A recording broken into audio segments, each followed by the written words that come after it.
When all the others were away at Mass, I was all hers as we peeled potatoes. They broke the silence, let fall one by one, like solder weeping off a soldering iron. Cold comforts set between us, things to share, gleaming in a bucket of clean water, and let fall again. Little pleasant splashes from each other's work would bring us to our senses. So while the parish priest at her bedside went hammer and tongs at the prayers for the dying, and some were responding and some crying, I remembered her head bent towards my head, her breath in mine, our fluent dipping knives, never closer, the whole rest of our lives.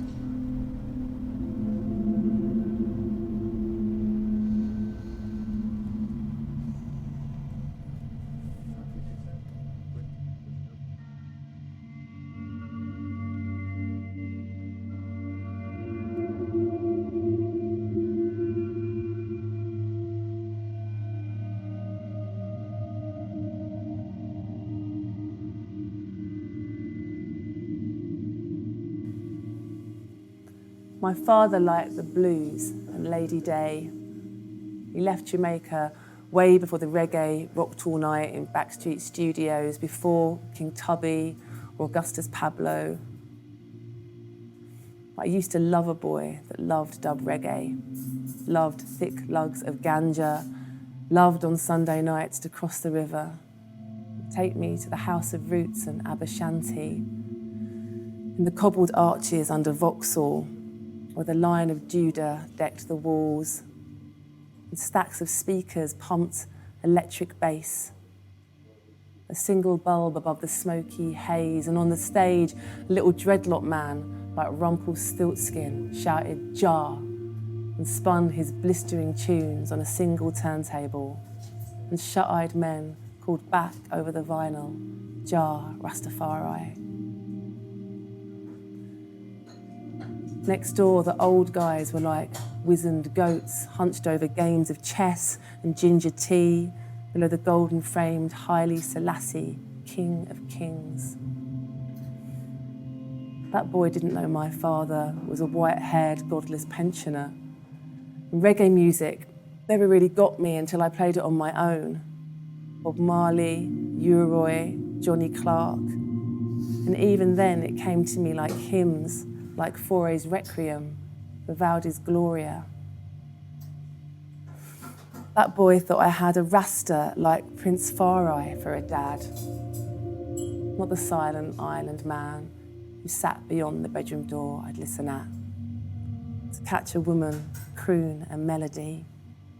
I can't give you anything but love, baby.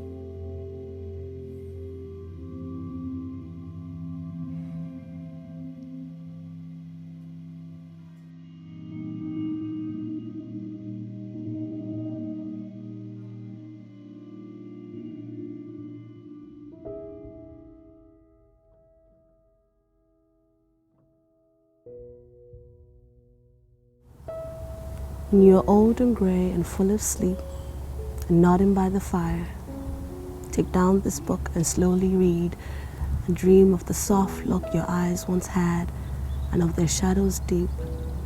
How many loved your moments of glad grace and loved your beauty with love false or true. But one man loved the pilgrim soul in you and loved the sorrows of your changing face. And bending down beside the glowing bars, murmur a little sadly how love fled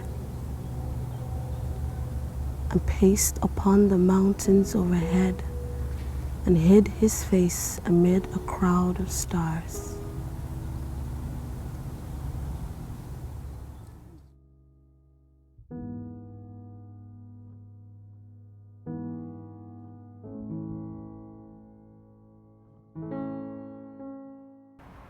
One, I wish I could put your voice in a jar. Wait for those lonely winter nights when I forget what God sounds like. Run to the nearest maximum security prison and open it. Watch the notes bounce off the walls like ricochet bullets, etching keyholes into the sternums of every brother in the room. Skeletons opening, rose blossom beautiful to remind you that the way to a black man's heart is not through his stomach. It is through the heaven in your hello, the echo of unborn galaxies that pounces forth from your vocal cords, that melts ice grills into oceans, baptizing our lips till harsh words fade from our memories and we forget why we stopped calling you divine in the first place. 2. When I was born, my mother's smile was so bright, it knocked the air from my lungs and I haven't been able to breathe right since. It's something about the way light dances off of your teeth, the way the moon gets jealous when you mock her crescent figure with the shape of your mouth. Queen, you make the sky insecure, self-conscious, for being forced stares at your face every morning and realize that the blues of her skin was painted by that symphony doing cartwheels on your tongue. 3. Who else can make kings out of bastards? Turn a fatherless Christmas into a floor full of gifts and a kitchen that smells like the Lord is coming tomorrow. We must eat well tonight. I used to think my sister was a blacksmith. The way she melts fire and metal and made kitchen miracles at 14, making enough food to feed a little boy who didn't have the words to say how much she meant to him back then, or didn't have the backbone to say so the day he turned 24. Your skin reminds me of everything beautiful I have ever known. The color of ink on a page, the earth we walk on, and the cross that held my Savior. 5. I've seen you crucified too, spread out on billboards to be spiritually impaled by millions of men with eyes like nails who make matters of your daughters. So I'm sorry. Sorry for the music videos, for Justin Timberlake at the Super Bowl and the young man on the corner this morning who made you just want to shed your flesh and become invisible. Never doubt. They only insult you because, well, men are confused. We're trained to destroy or conquer everything we see from birth. 6. If I ever see Don Imus in public, I'll punch him in the face one time for every member of the Rutgers and Tennessee women's basketball teams. Then I'll show him a picture of Felicia Rashad, Asada Shakur, Arthur Kitt, my mother, my grandmother, and my 7-year-old niece who's got eyes like fire bombs. And then dare tell him to tell me that black women are only beautiful in one shade of skin. 7. You are like a sunrise in a nation at war. You remind people that there is always something worth waking up to. 8. When we are married, I will cook, do the dishes, and whatever else it takes to let you know that traditional gender roles have no place in the home we build, so my last name is an option. Babysitting the kids, a treat we split equally, and our bed will be an ancient temple where I construct altars of wax on the small of your back. We make love like the sky is falling, moving to the rhythm of bed springs and Bell Beeve the Vaux, angels applauding in unison, saying this is the way it was meant to be. 9. My daughter will know her father's face from the day she is born. And I can only pray that this Superman complex lasts long enough for me to deflect the pain this world will aim at her from the moment she is old enough to realize that the color brown is still not considered human most places. But my daughter will have a smile like a wheelchair. And so even when I am at my worst, when the kryptonite of this putrid planet threatens to render me grounded, the light dancing off of her teeth will transform the shards of my broken body into heart-shaped blackbirds, taking flight on the wind that reminds me of my Savior's hands, of my daughter's smile, and of my mother's laugh when I was in her womb. 10. Never stop pushing. This world needs you now more than ever.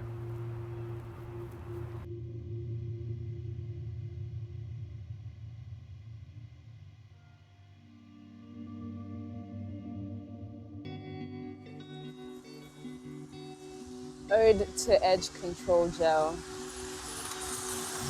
You body of viscous liquid that drapes my hair into a cape to conceal my shame.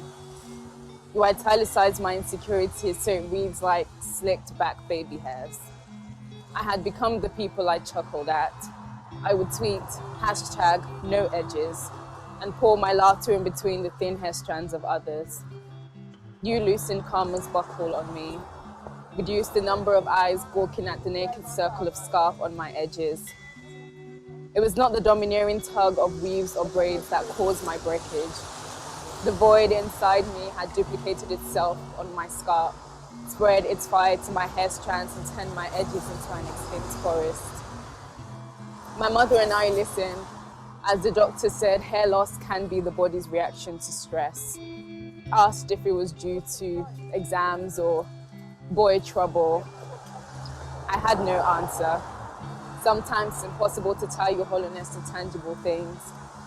Doctor handed me a white cream to rub out the indignity, told me to give the wait for hair growth a few weeks. While I waited, you leapt in without asking for a backstory. You poured shine onto my thin hair edges, as if to say, my crown deserves to be polished, even when a jewel is missing.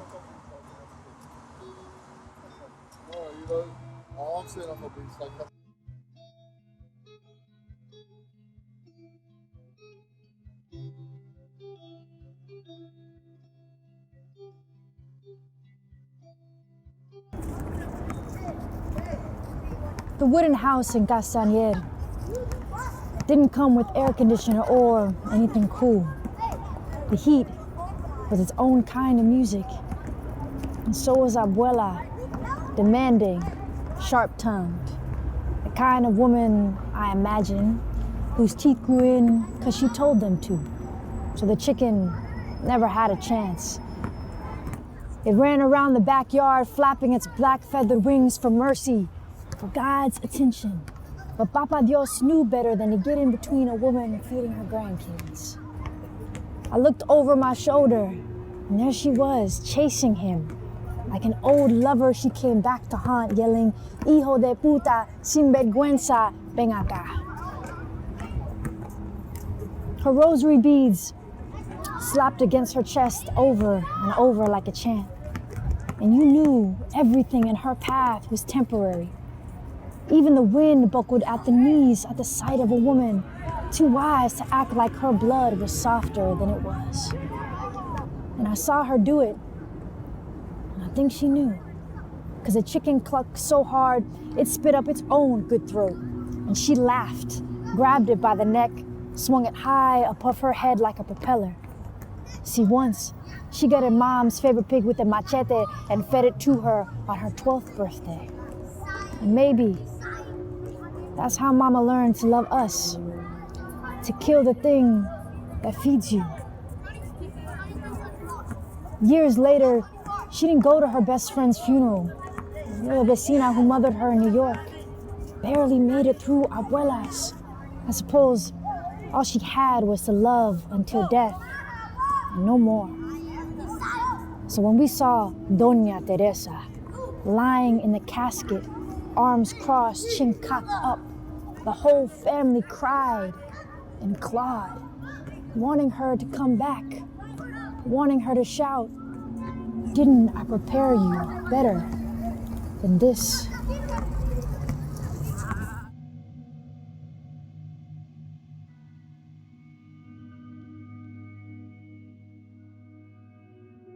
A gift for the ones I never touched, who wanted to watch films, who wanted to talk, who wanted silence and said I talked too much.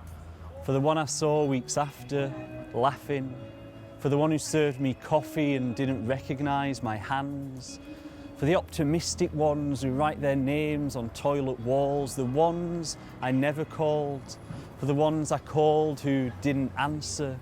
Who left our loves suspended from the ceiling hooks of that meat market city. For the ones who left and settled down. The ones who wanted knowledge, were curious, who gained something from each encounter, used each other, who took what they needed who felt burned out, the ones who didn't realise everyone was burning, the ones who'd said they'd kill for it. For all of them, a gift. We were young. We only had our bodies.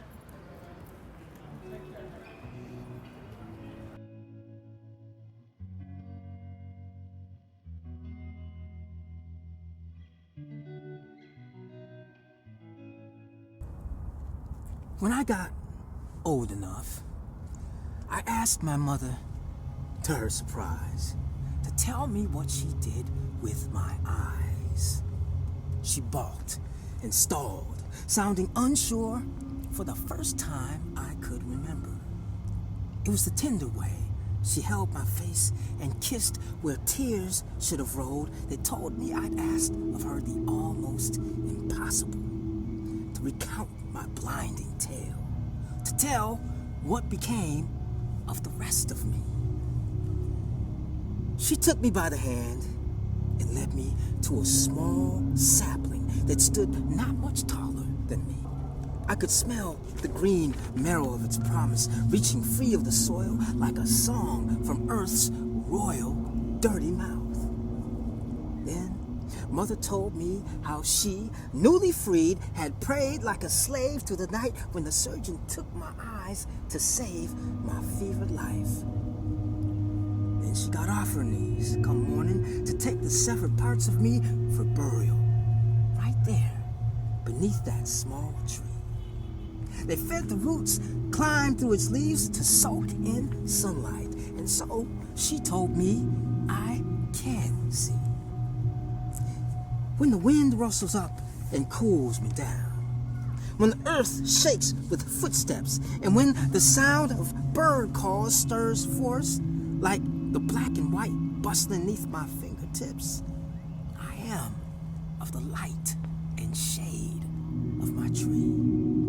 Now, ask me how tall that tree of mine has grown to be after all this time. It touches a place between heaven and here. And I shudder when I hear the earth's wind in my bones, through the bones of that boxed up swarm of wood, bird, and bee.